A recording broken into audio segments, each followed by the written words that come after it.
आपण सकाळच्या गाडीने आलो, त्याच गाडीने आलो. रात्री मी काही ब्लॉग स्टार्ट नव्हता केला आणि आता स्टार्ट केला.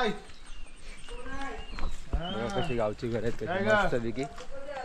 मी काकांबरोबर झालोय.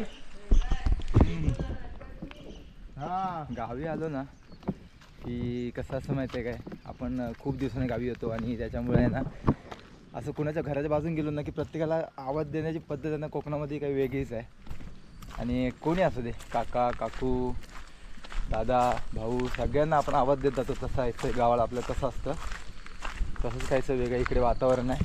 आणि आम्ही आता वाडीमध्ये चाललो, त्याच्यामुळे कसे अनिकेतचे सगळे वाडीतले त्याचे भाऊ वगैरे आहेत किंवा काका वगैरे भाऊ आहेत, काका आहेत, सगळे वाडीतली सगळी आमची त्यांना तो मंडळी आहेत. सगळ्यांना आवाज देत चाललाय. आणि आमची आता जुनी जाणकारी म्हणजे शेवटची म्हणजे बोलतात ना म्हणजे पहिली पिढी म्हणजे आपल्या वडिलांच्या आणि काकांची आई वगैरे, तर त्यांना सगळ्यांना आवाज द्यावा लागतो आपल्या गावी आल्यावरती.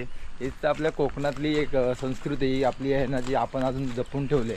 ते संस्कार आहेत ना कोकणातले पोरांनी अजून जपून ठेवले. म्हणजे असं साईडून गेलं म्हणजे बघा तसा गेट आहे, बघा गेट आहे. गेट म्हणून तरी कोण दिसले, काका काकू दिसले ना तुला आवाज मारायचा, पुढे जायचं. हो जगा का एक आपुलकी असते ना ती तुम्ही आलाय? आपुलकी असते. तर ती काय म्हणताय काय काय शपथ.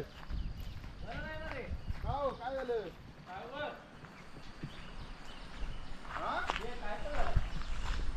तर चला मस्त वाटतं, एकदम हिरवगार वातावरण आहे आपल्या कोकणामध्ये. आणि कारण पावसाळ्याचे दिवस चालू आहे, पावसाळ्याच्या दिवसामध्ये आहे ना आमचा कोकण आहे ना एकदम निसर्गरम्य होऊन जातो. आणि सर्वीकडे बघा इकडे सह्याद्री पूर्ण आहे बघा.